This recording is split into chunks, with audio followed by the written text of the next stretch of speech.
Buenos días, soy Delvis Grisel Ortiz. Les doy la bienvenida a esta edición de Delvis Grisel y compañía. Bueno, si a ustedes les parece que Puerto Rico está convulso con todas las cosas que nos han pasado en las últimas semanas y que estamos padeciendo mucho y sufriendo mucho, usted no quiera ver todo lo que está pasando en el resto del mundo. Hay muchísima conmoción por diferentes razones, unas preocupantes, unas serias, otras graves, en muchos lugares del mundo. No nos da la hora para hablar de todo lo que está ocurriendo. Pero hoy vamos a conversar sobre dos asuntos en dos países distintos. Vamos a empezar con España, que acaba de tener elecciones el pasado 4 de mayo en Madrid, y vamos a hablar en la segunda media hora sobre la terrible situación que aqueja a Colombia. Para ello está conmigo en la mañana de hoy el profesor Carlos Severino. Buenos días, Carlos. Muy buenos días, Delvis. Buenos días a los compañeros y compañeras del panel y, por supuesto, a toda la radioaudiencia que nos sintoniza. También me acompaña el queridísimo amigo y colega periodista Manolo Cos. Buenos días, Manolo. Buenos días, buenas noches a Alba. Y está con nosotros la queridísima amiga, colega periodista, cineasta, amante de los gatos. Bueno, tengo una lista inmensa ahí para presentar a mi queridísima amiga Alba Gómez, que nos acompaña gentilmente, y digo gentilmente porque como bien dice Manolo, aquí es de día pero allá es de noche, directamente desde Barcelona, que ella, como dice Carlos, está bien cerquita de todos los asuntos que están ocurriendo allí. Pero de inmediato, Carlos, vamos a empezar, porque a mí me encantan esos resúmenes que tú haces, que nos llevas y nos das un background de la situación, del tema que vamos a conversar. Empecemos por España. Gracias, Delvis. Bueno, yo creo que es oportuno mencionar que España, ¿verdad?, luego de la transición de la dictadura de Franco y la nueva época de la democracia, se inauguró la década de los 70, pues se consolidó un proceso democrático que inicialmente se caracterizó por la poderosa presencia del Partido Socialista Obrero Español, el PSOE, ¿verdad? Un partido de corte en aquellos tiempos más de centro-izquierda, pero en aquellos tiempos más de izquierda que de centro, ¿verdad? Esto ha ido cambiando con el tiempo. Luego de eso comenzó, como ha sucedido en otras partes del mundo, un proceso de alternancia política entre dos colectividades, cuando el Partido Popular, ¿verdad?, pues logra también acceder al poder y comienza esa parte que conocemos como bipartidismo en la historia política española en las últimas dos décadas y media, más o menos, se puede decir. El bipartidismo en España pues ha ido evidentemente perdiendo presencia por distintas razones históricas a lo dentro de España y también procesos incluso también europeos que han afectado la fortaleza de ambos partidos y se han debilitado.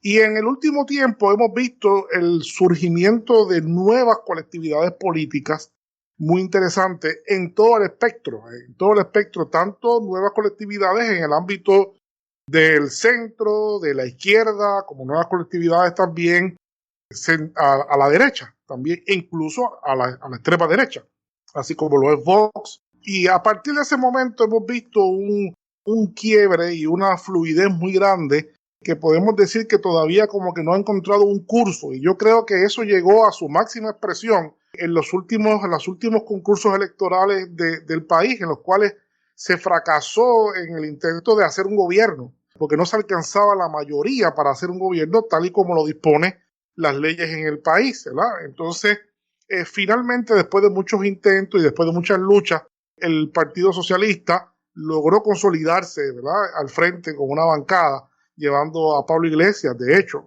como vicepresidente. Pero no hay duda de que todo este andamiaje de nuevos partidos, ¿verdad?, sobre todo en España, es bien importante el asunto del regionalismo, que no es algo que se distingue mucho aquí, sino que hay también partidos regionales nuevos, no solamente partidos nacionales, sino también partidos regionales. Y por eso yo creo que la elección en España era una elección en Madrid, que tuvo mucha focalización, porque pues, comenzó a verse como un termómetro de cómo iba esta alianza, ¿verdad?, del Partido Socialista conjuntamente con Unidas Podemos, y fue bien interesante, ¿no? Lo que sucedió allí pues confirma la tesis de la fluidez, ¿verdad?, de los cambios políticos en la preferencia de la gente, podríamos discutir y Alba puede decirnos después si realmente la pandemia tuvo mucho que ver con las consignas y los planteamientos de los partidos políticos en Madrid, ¿verdad? Hay que ver si Madrid es Madrid, ¿verdad? No es España, tiene muchísimas tradiciones políticas, culturales distintas. No sabemos si esto pues sea algo que realmente es representativo de todo el país o simplemente es algo que sucedió en España. Pero no hay duda de que el resultado, con una fuerte victoria de Ayuso, del Partido Popular, pues reafirma la presencia fuerte de ese sector político, afectado muy fuertemente por escándalos, ¿verdad?, de corrupción, de problemas serios en el pasado. Pues parece como que Madrid es un fuerte bastión de ese sector, conjuntamente con el repunte que hizo también otro partido que sale del propio PP, que es Vox, ¿verdad? Que algunas personas lo ubican en la derecha extrema, por ahí, en ese lugar, pero derecha muy reaccionaria, bien particular. La sorpresa pues de esto fue la debacle de lo que fue el sur de Madrid, ¿verdad? Ese sector rojo que le llaman del sur de Madrid, que típicamente vota de izquierda, pues se fracturó fuertemente. El Partido Socialista dio un bajón significativo, pero sobre todo dio un bajón fuerte Pablo Iglesias también y Unidas Podemos, ¿verdad? Creo que se ha caracterizado poco lo que por otro lado pues sí tuvo un repunte fuerte, quedó como segundo partido más votado, Más Madrid, que es un partido de izquierda también, ¿verdad? Entonces, eso son cosas muy interesantes que a mí me parece que contextualizan un poco, y no quiero extenderme mucho porque bueno, lo interesante de todo esto es que podamos conversar tanto con Manolo como con Alba, que son pues conocedores de todo este proceso también tan interesante. ¿Cómo lo ves tú, Manolo? Déjame hacer unas notitas, le voy a hacer unas anotaciones a la historia que nos narra Carlos. La transición, la llamada transición española también se ha venido a conocer como la transacción. No hubo una derrota del franquismo en el 78. La Constitución del 78 es una componenda entre la falange y el franquismo, que dominaba todas las estructuras gubernamentales y muchas partes y muchas sociales también, muchas obras sociales que dominaba el franquismo. Y se llega a una transacción por la. No fue ni un solo torturador fue preso. Oigan bien, porque esto no es la historia de la derrota del fascismo en Europa, donde se derrotó la estructura fascista, fue derrotada, fue descartada e ilegalizada. En la mayoría de los países europeos se prohíbe, es ilegal los símbolos y la exaltación del fascismo en esos países. Wow. Eso no ocurre en España. En España, desenterraron a Franco hace unos días, donde tenía el monumento al franquismo al frente de todo el mundo, 30 años después. O sea que, ojo con la transición, porque ahí hubo una transacción. Al permitir que todas estas estructuras franquistas, como la monarquía, un invento también del franquismo que volvió a traer a los Borbones, después que los habían votado ya una vez, incluyendo, o sea, eso llega un momento en que lo que Carlos define como partidismo, que es un bipartidismo del Estado español, porque son de las cosas que me gustaría que comentara Alba, que son cosas que yo encuentro muy, muy curiosas. Por ejemplo, el bipartidismo no se refleja en otras regiones.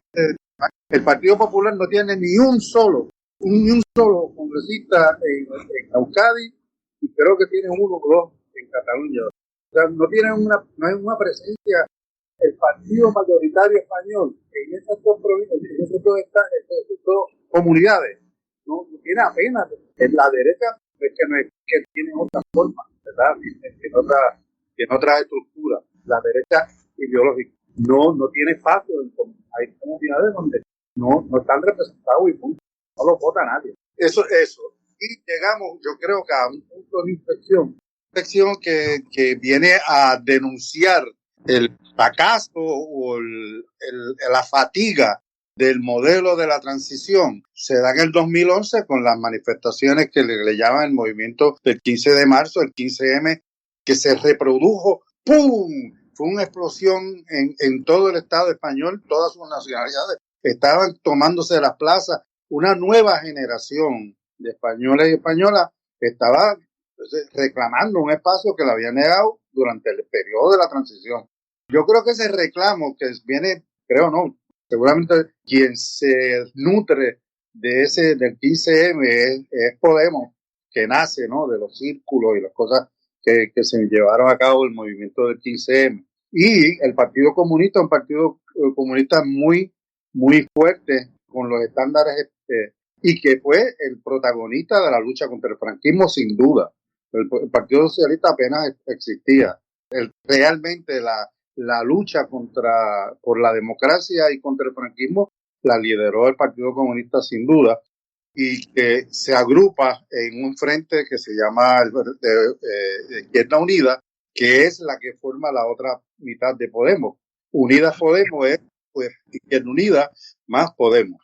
Esa es la coalición supra, ¿no? Yo lo que creo es que ha habido un desgaste a partir de la toma de la forma, ¿no?, también en que se conforma el gobierno de izquierda que llama, o el gobierno de Unidas Podemos y el Partido Socialista. Recuérdense que es en un momento donde realmente eran las dos fuerzas que podían armonizar un programa de gobierno y tener el respaldo en el Parlamento, en la Corte. Aún así, es una alianza frágil y se ha desgastado sin duda con el periodo de la pandemia. Lo irónico es que probablemente una de las comunidades que peor manejó el tema de la pandemia fue Madrid. Entonces recordemos que estamos hablando de las elecciones de la Comunidad de Madrid, no de la Ciudad de Madrid. La Comunidad de Madrid incluye varias provincias, de la cual la capital, o sea, el casco, lo que es la ciudad de Madrid, es una, ¿no? Hay otras, están las de Alcalá, están las Vallecas, ¿no?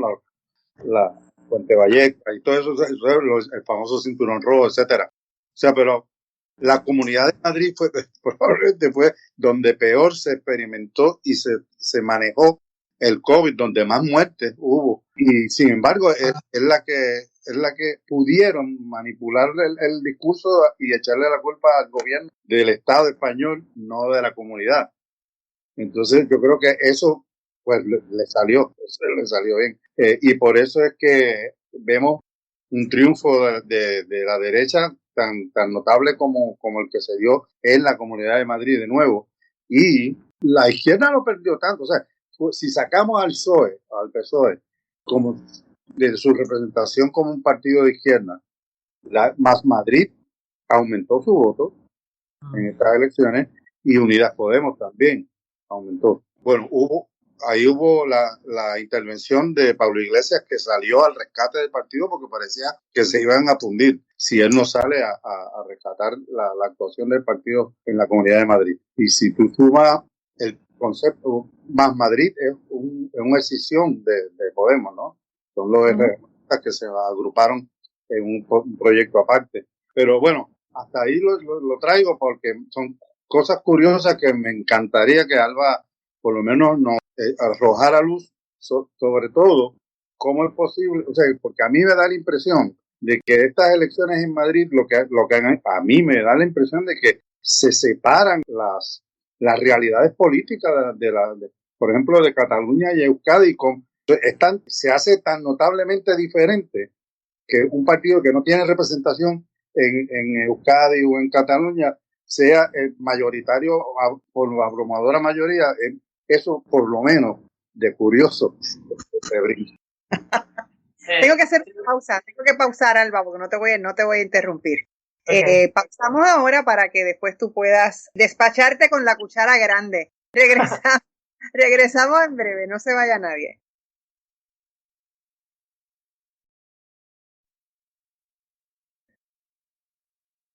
Estamos de regreso en Delvis Grisel y compañía. Ahora sí, Alba, vamos a ver tu reacción a lo que han dicho Carlos y Manolo Cos.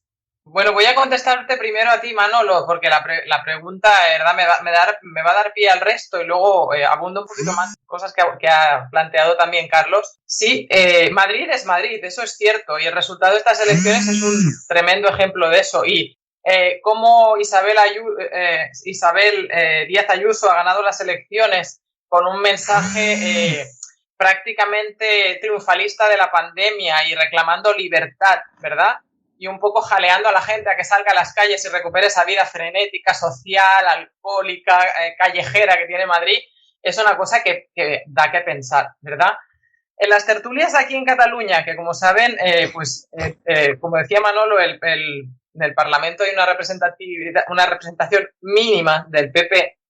Aquí decían que lo que había triunfado en Madrid era ese refrán tan castizo que dice el muerto al hoyo y el vivo al bollo, ¿verdad? Que obviamente es tan gráfico que lo dice todo, ¿no? O sea, ella ha ganado con ese discurso. Un discurso de, bueno, la pandemia ya pasó, aquí se nos están violando libertades, la gente tiene derecho a ganarse la vida, que eso también explicaría otra parte de lo que comentaba Carlos, de cómo ese sur de Madrid, que tradicionalmente votaba al PSOE, ha votado ahora al PP, que casi gana por mayoría absoluta. O sea, no olvidemos que ella sacó 30 escaños en el 2019 y ahora se ha sacado 65, a 4 de la mayoría absoluta. Una mujer que en septiembre era la política más impopular de España, según las encuestas. O sea, ¿qué ha pasado aquí? Yo no sé qué ha pasado, estamos todos un poquito en shock, pero esa recuperación de Madrid de la derecha es preocupante y es totalmente manifiesta de lo que tú decías. O sea, Madrid es Madrid. Y yo no creo que esto sea representativo de lo que puede pasar en unas elecciones españolas, porque, como vemos, luego las fuerzas se equilibran, ¿no? Por eso, porque es que, como decíamos, ¿no? O sea, las comunidades autónomas tienen otra forma de funcionar. Todas, no solo Cataluña y el País Vasco, son todas. Eso por un lado. Por otro, yo quería hablar un poco de Pablo Iglesias, porque a mí la figura de Pablo Iglesias nunca me ha resultado particularmente simpática. Me lo resultó mucho al principio, cuando él estaba muy asociado al 15M y era un activista puro y duro, ¿no? Pero yo a Pablo Iglesias nunca le entendí, porque nunca me dio la sensación de que él hiciera una apuesta por el Pablo Iglesias político, ¿verdad? Y les voy a poner un ejemplo de lo que voy a decir. O sea, de lo que les estoy planteando. En uno de los, creo que era un acto de partido que hicieron en Córdoba, Pablo Iglesias se dio un abrazo con Julio Anguita, ¿verdad? Julio Anguita es un líder histórico del comunismo en este país, ¿verdad? Es pues un poco el papá, ¿no? De lo que podía haber sido, o lo que puede haber sido luego Unidas Podemos, porque fue líder de Izquierda Unida, que es esa Izquierda Unida que se une con Podemos. Y en Córdoba, cuando se dan el abrazo, Julio Anguita le dice a Pablo Iglesias, Pablo, es como en el 77, como en 1977. Eso es decirle que eso es validar la transición, por un lado, la transacción de la que hablaba Manolo, con lo cual yo estoy absolutamente de acuerdo. O sea, aquí no ha habido una transición democrática sana, y lo hemos hablado incluso con Carlos también, ¿verdad? En la tertulia anterior. Tratamos de este tema, sí, exactamente. Y es un poco como si a él lo condenaran. Es decir, cuando Anguita le dice eso, es una condena, porque le está diciendo, tú tienes que aceptar las normas del juego. Y si tú quieres hacer algo en este país, tú vas a tener que pactar con los socialistas, como hemos visto que ha hecho. O sea, Pablo Iglesias ha acabado siendo el vicepresidente de un gobierno socialista. Entonces, yo entiendo que su papel siempre ha sido muy, muy difícil, pero yo creo que él no estaba claro, nunca estuvo claro en qué quería ser de mayor. Y sin querer ser muy dura con él, ¿verdad? Pero me parece que Pablo es un intelectual, es un académico, es un activista. Como activista, yo creo que pusieron de manifiesto y sobre la mesa cuestiones que en España nunca se habían puesto. Vincularon todas esas protestas a un movimiento global, que eso hacía mucha falta en España, porque eso había empezado unos años antes con la guerra de Irak y una respuesta muy contundente de acampadas, que no sé si recordarán, en todas las capitales prácticamente de España, en contra de la intervención de España en Irak. Pero de alguna manera Pablo siempre se quedó como en el vestíbulo, como, no sé, como, no sé, se cogió su coleta, se la hizo un moño, porque él se hizo un moño con la coleta, se la decentó, se la recogió un poco, pero él nunca se quitó el traje de activista. Yo no digo que eso esté mal, o sea, eso a mí me ayuda a tratar de explicarme qué ha pasado aquí. porque yo tampoco nunca entendí, no sé si ustedes tienen alguna respuesta de por qué Pablo Iglesias dejó la vicepresidencia para salvar un Podemos, que yo no sé si hubiera desaparecido o no. Eso es una cosa que se ha repetido mucho en las tertulias acá, y en los artículos de opinión, pero yo no estoy tan segura. Es decir, que Más Madrid, ¿verdad? Con la escisión, cuando Íñigo Errejón rompe con él, ¿verdad? Porque, claro, volvemos a lo de siempre. La izquierda en España siempre ha estado dividida. Por eso la derecha siempre se sale con la suya. Es decir, y eso lo volvemos a ver. Díaz Ayuso gobernó con Ciudadanos en el mandato anterior, sin haber ganado las elecciones, y ahora lo hará con Vox, pero casi ni siquiera los necesita. O sea, la izquierda siempre se alinea. Me imagino que es un fenómeno mundial, ¿eh? O sea, yo me miro al ombligo. Eso pasa en muchos sitios. Es bastante generalizado, cierto, pero es que acá, o sea, desde la guerra civil y antes, nos va muy mal. Es que nos va muy mal en ese sentido. Nos va muy mal. Entonces siempre tenemos que volver a ese bipartidismo que ya viene del siglo XIX, ¿no? Esos trienios en que se iban combinando liberales y conservadores, ¿no? Cuando los conservadores veían que la cosa se ponía muy mal, bueno, dejaban que los liberales, ¿no? Les daban un poco de cuerda y gobernaban un tiempecito, ¿no? Pues un poco la sensación que uno tiene, ¿no? Que España no ha superado eso. Eso es España cuando hablo de Madrid. No estoy hablando de Cataluña, ni estoy hablando de Euskadi, ni estoy hablando de... Estamos analizando el corazón, ¿no? O sea, lo que para mí es España. Para mí España es Madrid. O sea, el proyecto España es Madrid, porque el proyecto España, y eso lo hemos hablado también, Carlos, es un proyecto imperialista que nace en la Edad Moderna y que sigue, y esta gente lo sigue teniendo en la mente. Entonces, bueno, nada, no me quiero aquí enrollar, pero quisiera que me dieran, no sé, feedback de lo que les he dicho, si les parece, si les hace algún sentido, ¿no? Y luego, si les parece, también podemos un poco analizar el fenómeno Ayuso, que es un fenómeno a diseccionar, yo creo, no analizar, a diseccionar. Carlos. Yo creo, es bien interesante lo que plantea Alba, y a propósito también de lo que dijo Manolo. En España, que es un país que tiene muchas heridas políticas muy, muy fuertes, que no han sido sanadas, que están ahí todavía, ¿verdad? De todo orden. Sí es cierto que creo que hay un paralelismo, por ejemplo, con el asunto de Chile, ¿no? Con el asunto de Pinochet, que también nunca se derrotó, ¿no? Como decía Manolo y como dice también Alba, nunca se derrotó. Pablo Iglesias me parece un fenómeno bien interesante y tiendo hasta incluso a simpatizar en algo con lo que dice Alba. Pero tengo que añadir, obviamente, que Pablo Iglesias se convirtió en la figura más vilipendiada por la derecha, ¿no? Los ataques que ha tenido de todo tipo de la derecha hacia Pablo Iglesias en cuanto a sus finanzas, su figura, cuánta cosa ha habido, le han imputado al pobre hombre, lo han incluso en estos últimos tiempos amenazas de muerte que causaron que se fuera de aquel debate, ¿no? Y que finalmente pues quiso obligar a que el PP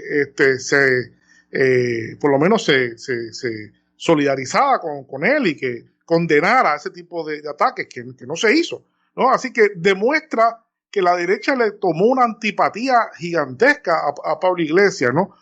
Pero aún así, desde ese punto de vista, tiendo a pensar que no sé por qué tomó esa decisión.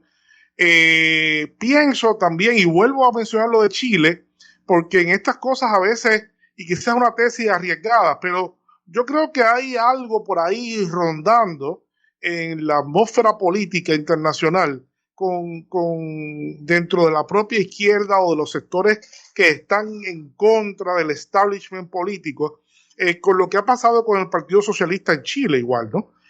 Todas las encuestas hoy dan al Partido Comunista en Chile como ganador y se le ha puesto desde el punto de vista de la propia izquierda como una cruz a esa izquierda que participó con los gobiernos anteriores y que falló en hacer cosas que realmente se esperaba que fueran a hacer, ¿no? Y el Partido Socialista ha quedado muy, muy mal allí. Y yo creo que algo de eso también hubo con Iglesias, que no le salió bien el movimiento de participar en el gobierno y tuvo que pagar una factura. Yo creo que no le salió bien, ¿verdad? Cuando llegó allí, en esa ambigüedad que Alba muy bien describe, de que nunca dejó de ser el activista, ¿verdad? Entonces, ya el activista, pero era vicepresidente de la República, y ahí pues te pasan factura, porque no hiciste lo que realmente, o participaste de una cosa, y no fuiste lo verdaderamente consecuente con tus ideas inicialmente, porque tienes que conciliar. Pues esto es así, ¿no?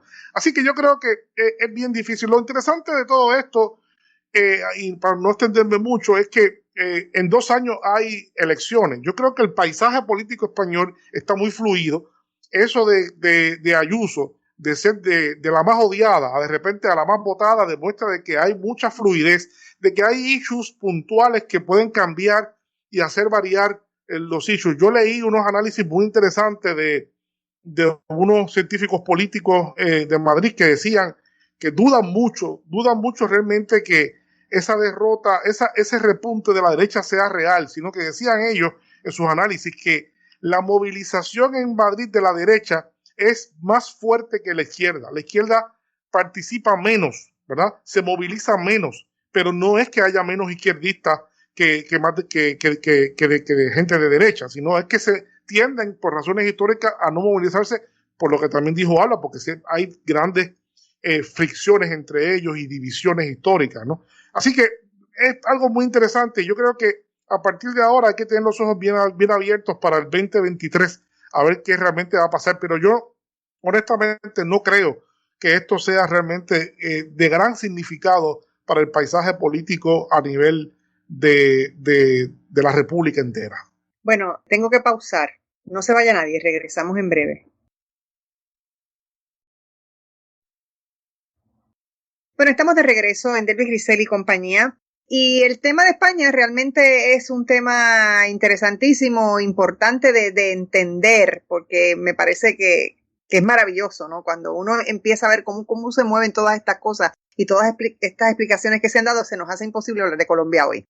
Teníamos esos planes, pero tenemos que cambiar de idea y vamos a seguir conversando sobre España. Alba, tú querías hacer una explicación sobre Ayuso. Bueno, yo lo que observo en esta mujer es que el PP está cambiando un poco como su estrategia, porque ella no tiene nada que ver con los dirigentes anteriores, con Pablo Casado, por ejemplo, ni muchísimo menos con Mariano Rajoy. Ella es una mujer mucho más barriobajera, una mujer además de origen más humilde, y ella se jacta de ello. Una chica que no tenía ambiciones y lo dice, y además lo cacarea, ¿verdad? No te digo, Manolo, que... Muy culta tampoco. No es demasiado culta, como demuestra cada vez que abre su boquita, ¿verdad? Y es una persona que, como decimos, o sea, ella no tiene miedo de decir que es antifeminista, o sea, ella se ha soltado unas perlas que bueno, que casi la gente se toma ya a risa. Entonces, de repente, imaginarte que esta mujer le ha dado el sorpaso que le ha dado, porque eso ha sido un sorpaso al cinturón rojo, al PSOE, cuando ese electorado, parece que es un electorado que jamás iba a votar al PP, ha sido una cosa insólita, ¿no?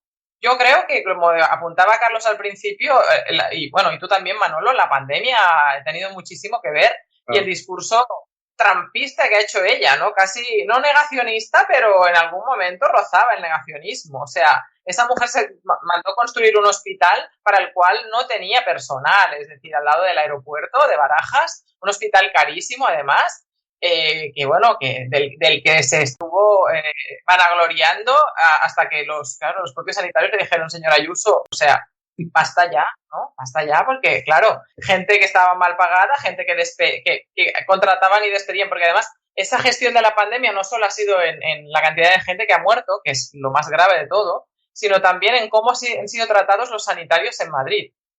En Madrid ha habido un maltrato laboral infame a los sanitarios, infame. Es decir, contratos basura, contrataciones por picos de pandemia, cuando en realidad eso meritaba, pues, ¿verdad?, otro tipo de gestión. Para mí, esas serían como un poco las dos cosas que explican el triunfo de esta persona. Es muy triste, ¿no?, decir que la gente está harta de pandemia y por eso ha votado a Ayuso. Yo creo que ella también ha sabido llegarle a un sector que estaba muy oprimido económicamente, oprimido por las circunstancias, pero la pandemia, pues, a esa gente del barecito en Vallecas, ¿no? España es un país de bares, ustedes lo saben, o sea, tantas y tantas familias que se ganan la vida con un taxi o con un bar o con una tiendita de barrio. Yo creo que esa es la gente que ha visto una oportunidad y que probablemente, como tú dices, Carlos, no se va a quedar votando al PP en las próximas elecciones si las cosas van. Pero esos cantos de sirena le han entrado y han decidido,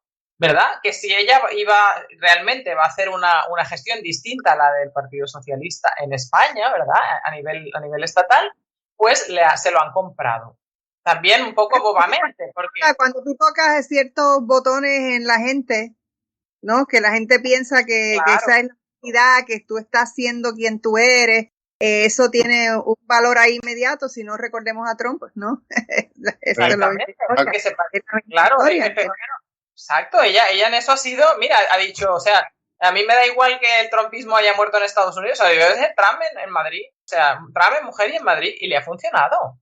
Le ha funcionado. Ahora, yo pienso que va a ser algo que tampoco ha venido para quedarse. Y no creo que Ayuso tenga un largo recorrido por lo que tú decías, Manolo, porque no es una mujer inteligente. Ahora, yo creo que ha tenido unos asesores de campaña espectaculares. Y pienso que esa gente merece el Oscar ¿verdad?, de su ámbito, de su sector, porque francamente, o sea, la han hecho lucir bien a esa mujer.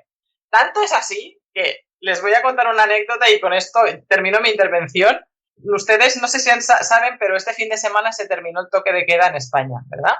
Pedro Sánchez lo anunció a bombo y platillo, apuntándose a ese carro de la libertad de Ayuso, curiosamente, ya lo había anunciado durante la campaña electoral, ¿verdad? Y entonces se terminó. Lo hubiese hecho un poquito antes. Exacto, no, pero él lo anunció en campaña porque pensó ver si así yo araño algún voto, ¿verdad? No le ha funcionado mucho, pero nada, se terminó, ¿verdad? Y yo estaba viendo los vídeos, claro, la gente ahora está muy escandalizada porque eso fue el fin de año, la celebración de fin de año que no tuvimos. Los jóvenes se tiraron a la calle a hacer botellón sin mascarilla, pero a mansalva. O sea, por porcentaje no es tanta gente, pero claro, cuando tú ves los vídeos asusta, ¿no? Y en Madrid lo que coreaban primero era queremos alcohol, nos vamos a volver a emborrachar, y lo que coreaban al final cuando ya estaban todos borrachos era Ayuso, Ayuso, Ayuso. Y a mí me parece muy significativo, ¿verdad? Muy significativo. Hay una cosa hay gente que tiene necesidad de sentir que son representados. Yo necesito quien me represente.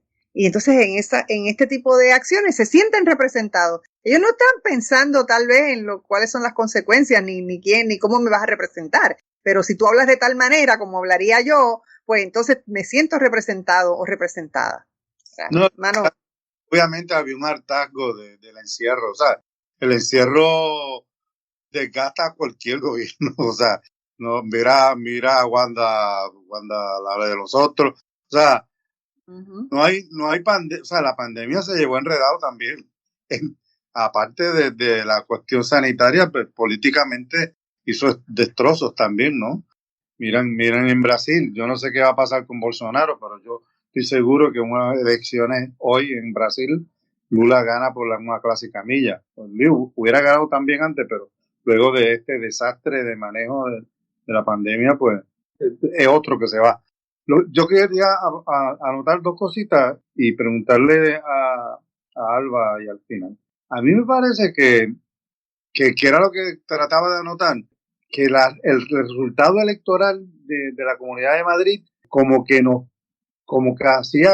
provocaba un distanciamiento del resto de las comunidades del Estado español, porque es como si tú dijeras, coño, esta gente porque sin duda desde Madrid es que se maneja, ¿no?, la política del Estado español, sin duda.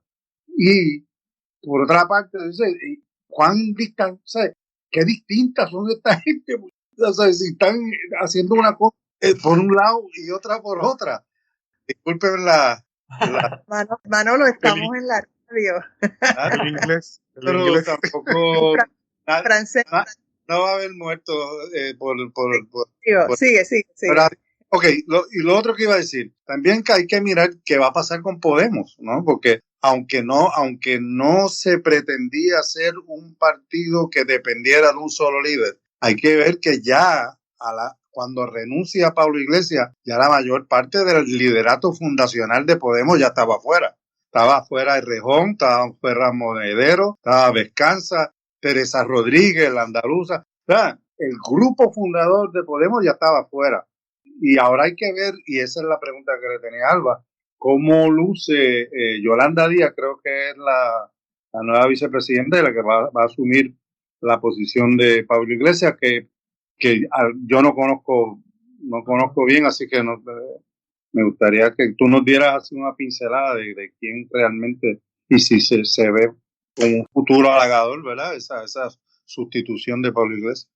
Pues bueno, voy a lo primero y voy a aprovechar para dar otro dato que se nos había quedado en el tintero, y es que Ciudadanos ha desaparecido del mapa. Eso es importante. Es muy importante. Y lo ligo a lo que decía Manolo, o sea, el comportamiento, yo puedo hablar de Cataluña, ¿ok? Yo puedo hacer la comparativa Cataluña-España porque es lo que más manejo y porque entiendo los porqués de una forma más profunda.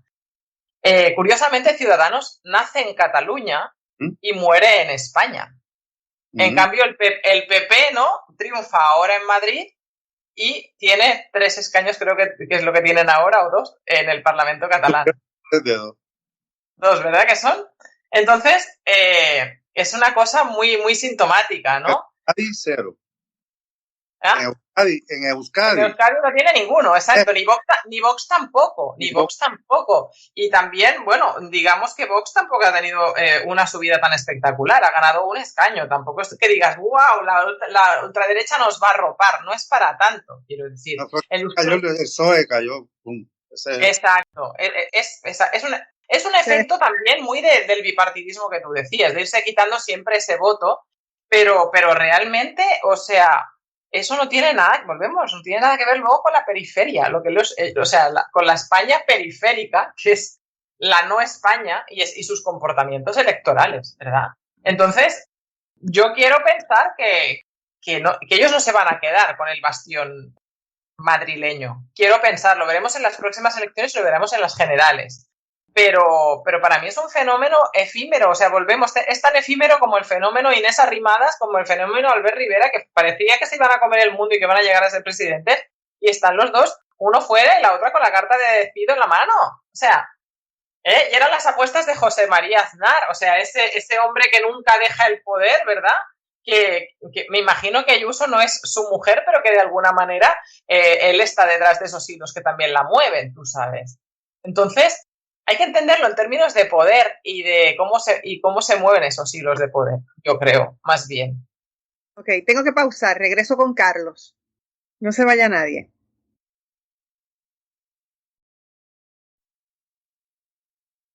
Estamos de regreso en Delvis Grisel y compañía. Bueno, Carlos, te veo ahí pensando.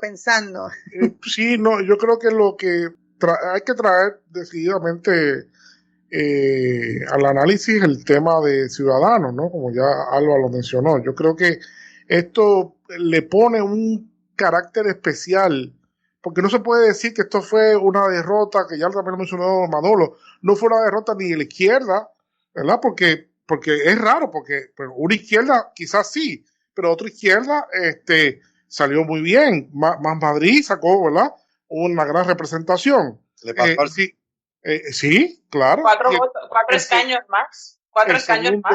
Y el segundo partido más votado en Madrid, ¿no? Pero también podemos decir que tampoco fue una cosa de un triunfo eufórico de la derecha, pues porque Ciudadanos se desbancó completamente. Quizás lo absorbió el PP posiblemente, pero quedó totalmente fuera. Así que es una elección muy extraña, lo que quiero decir, que no tiene un carácter ideológico claro. No podemos decir que hay una tendencia clara ideológica, sino que fueron issues, parece ser que fueron issues muy puntuales, lo que movieron a las personas, y obviamente con estrategias de publicidad y de relaciones públicas, ¿verdad?, las que lograron proyectar el que mejor tuviese una campaña de relaciones públicas, pues quizás ese fue el que se impuso, a lo mejor, ¿no? No sé, no estoy seguro de eso, pero podría haber sido. O sea, no es claro. Interesante es también el repunte, que tampoco fue muy grande, bueno, fue importante, de Vox, ¿no? Y se me ocurre decir que yo vivía todavía en Alemania cuando Le Pen comenzó, ¿verdad? En su proceso de ascenso. Me acuerdo como ahora, y todo el mundo decía que no iba para ningún lado, ¿no? Pero si algo ha demostrado la derecha fascista, ¿no? Más ultranza, esa derecha dura, europea, es que tienen mucha paciencia, son consecuentes y se han mantenido ya 30 años, se han mantenido ahí, y van de poquito a poquito remontando, y hoy día pues están ahí, está ahí presente, ¿no? Veremos a ver qué nos trae finalmente esa presencia de Vox en Madrid, o que si eso quizás sí podría ser algo significativo que se podría extrapolar para el país con relación a las elecciones ¿no? Ya sabemos que no se puede extrapolar lo demás, pero yo no sé si el voto de Vox quizás sea algo que sí se pueda extrapolar y anuncie lo que sí está pasando en el resto de Europa, que vemos, a pesar de lo que decía Manolo, a pesar de las prohibiciones del fascismo y de cosas, vemos que consecuentemente el tema de los inmigrantes es un tema que se ha apropiado esa derecha y que le está sacando muy buen provecho a eso de forma demagógica, ¿verdad? Como es en esencia, ¿no? En ese sentido. Alba. Bueno, pienso que ese fenómeno es algo a observar. Yo no acabo de ver claro que Vox vaya a crecer mucho más. Sobre todo porque la derecha en España es una derecha tradicionalista, es fuerte y es una derecha tradicionalista. La gente que vota PP siempre, o sea, el convencido, aquel que, no estamos hablando de ese sur de Madrid que lo ha votado ahora, sino el convencido siempre vota PP, ¿no? Es un poco, eso yo creo que funciona así en todas las comunidades autónomas con su derecha, digamos. Aquí pasa lo mismo también con la derecha que ahora es independentista, o el centro derecha que es independentista, ¿no? Tiene un electorado súper fiel. O sea que yo quiero pensar que no va a hacer falta, pero bueno, ya tenemos la derecha, quiero decir, apañados estamos, porque esa derecha pepera es una derecha franquista, es una derecha absolutamente secuestradora de libertades y muy, muy agresiva, por ejemplo, en el tema laboral. Yo creo que Yolanda Díaz, que es la persona que ahora ha sustituido a Pablo Iglesias, en ese sentido ha sido una gran adquisición, porque ella ha estado también llevando la cartera de trabajo y es la que ha estado gestionando ha prohibido los despidos durante la pandemia. Eso es muy, muy importante, porque claro, aquí se temía que esto fuera una escabechinada, o sea, que aquí aprovecharan, ¿no? Y bajo un PSOE un poco, ¿no?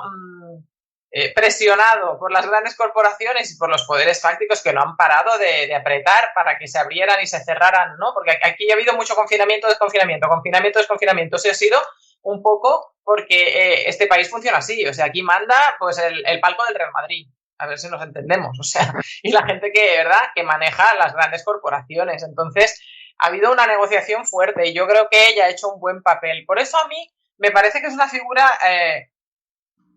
interesante en cuanto a que quizás un perfil más bajo que el de Pablo Iglesias, con menos ego también, eso es importante, porque yo creo que Pablo Iglesias tiene su ego y tiene su ego. Sí, hasta cierto tiempo. ¿Ah? Yo creo, Alba, que ese es el talón de Aquiles de él. Claro, yo creo que tiene un espíritu un poquito mesiánico que se ha manifestado en algunos momentos y que yo creo que ese dejar la vicepresidencia para salvar Madrid lo ha puesto un poco de manifiesto, ¿no? Yo, como os decía, yo no le acabo de comprar esa versión de que si no hubiera desaparecido, pero es mi opinión, obviamente. Entonces yo creo que, bueno, hay que ver cómo ella se desempeña, pero yo creo que también es una figura más incómoda para Pedro Sánchez, pienso, Manolo, porque ella viene del Partido Comunista. Entonces, es de la vieja guardia, digamos. Esta gente fue la que, mientras el PSOE, yo me acuerdo que mi papá me explicaba que cuando tú le preguntabas a un socialista durante la transición, mi papá era uno de los clandestinos comunistas que estuvo, bueno, ya tú sabes, y tú le preguntabas a los socialistas, ¿dónde están los socialistas? ¿Dónde estáis? Cuando los comunistas se lo estaban comiendo todo, ¿no? Ellos decían, nosotros estamos en la nevera, conservándonos para salir cuando sea el momento. Eso contestaba un socialista. Y mientras tanto los comunistas recibiendo bofetadas, atentados, etcétera, etcétera. Y en efecto fue así. Y así fue. Así fue, o sea, por eso se han conservado tan jóvenes tantos años y tan lozanos, ¿no? Y han aguantado tanto embate, porque claro, ellos no. Ayudita de la quemaron. Hay quien dice que la CIA les dio una manita ahí para... Hay quien dice, correcto, que eso fue, ¿verdad? Que estaba perfectamente organizado y orquestado, sí, que Felipe González era el hombre de la CIA, de hecho, ¿no? De facto. Sí. Entonces, no sé, yo no conozco mucho más la figura, pero esas cosas a mí me parecen positivas, me parece importante destacarlas y creo que Sánchez lo tiene peor con ella, porque yo creo que Pablo Iglesias hasta cierto punto no tenía el poder de negociación y el poder de venir de una tradición con bastante más pedigrí que la que tienen los propios socialistas. ¿Sabes? Pero Pablo también era de la Juventud Comunista. Sí. Inicialmente. Bueno, inicialmente, sí. Bueno, pero ella es mayor que él. Sí, él es más joven, es otra tradición, sí. Y él, insisto, o sea, esta mujer ha sido política siempre, él ha sido activista. Él ha estado es una discusión importante. En las calles. Sí. Entonces, esta es la diferencia que yo le veo, ¿no? Claro, Pablo Iglesias también, su familia viene del comunismo, obviamente, lo tiene, ¿eh? Sí, no, sí. Yo estoy haciendo la comparación con el socialismo, no con Podemos, pero creo que quizá ya es un hueso más duro de roer, no sé, me da esa sensación, quizá hablo un poco... Pero ahora con el asunto de la reforma laboral, yo creo que ellos quedaron hay mucha gente que igual que en Puerto Rico, por cierto, estamos que todo el que prometió que iba a derogar la reforma laboral, que la deroguen. Pero en España también la prometieron derogar la reforma laboral y la patronal se ha puesto dura, ¿no? Que nunca lo lograrán, porque es que esa es la eterna lucha. Quiero decir, nos han ido metiendo goles de todos lados. Esta mujer consiguió los 950 euros de salario mínimo interprofesional en 14 pagas. 950, o sea, eso es nada. Bueno, y fue el gran triunfo, y lo consiguió ella. Bueno, estuvo en la negociación, vaya, ella participó de esa negociación, pero estamos hablando de migajas, o sea, aquí las cosas se han puesto muy, muy duras y el desempleo, bueno, como ya saben, es rampante, o sea, y entre la gente joven es uno de los grandes problemas generacionales que tenemos, ¿no? ¿Tú podrías explicar así más o menos rapidito en qué son los ERTE? Porque yo acá lo trato de identificar y se me enreda un poco. Ok, son un expediente de regulación temporal de empleo, ¿vale? Que permite a la empresa hacer como una especie de, a ver, como lo digo sin decir barbaridades, como una especie de despido. O sea, no es un despido, porque no es un despido de facto, sino la empresa paga una parte del sueldo y el resto del sueldo lo paga el desempleo, o sea, el subsidio de desempleo que tiene esa persona. ¿Ok? Entonces, es un poco, o sea, es un despido, pero a la vez es como una suspensión de contrato, ¿ok? Tú no estás dejando a esa gente en la prángana, estás diciéndole, yo te sigo necesitando. De hecho, yo tengo amigas que están en ERTE y amigos que siguen trabajando para esa empresa más que antes de la pandemia. O sea, de facto es un despido, pero no permite deshacerte de ese empleado. Así, para explicarlo, ¿verdad? De una forma... rápida, ¿no? O sea, no tendría que poner en riesgo que esa persona pueda continuar en la compañía o donde trabaje, donde esté trabajando. Se mantiene la protección. Uh-huh. Sí. Okay. Bueno, creo que se me ha terminado el tiempo. ¿No? Sí, se me ha terminado el tiempo, aunque ustedes no lo crean. Hemos conversado intensamente sobre este tema, estoy muy agradecida. Alba, que hayas estado con nosotros desde Barcelona, nos encanta que estés con nosotros. Tú sabes que yo digo que Puerto Rico es tu segunda patria. Gracias. Te extrañamos muchísimo. Y tanto a Carlos como a Manolo, pues muchísimas gracias por estar siempre aquí conmigo, porque las informaciones internacionales son importantísimas. Nosotros tenemos que saber qué es lo que está pasando en el resto del mundo, porque eso nos arroja mucha luz, sobre todo sobre dónde, y nos ubica en un espacio importante. Así que muy agradecida de los tres por haber estado conmigo en la mañana de hoy. Amigos, muchísimas gracias por escucharnos. Que tengan un día maravilloso y sobre todo lleno de mucha paz. Hasta mañana.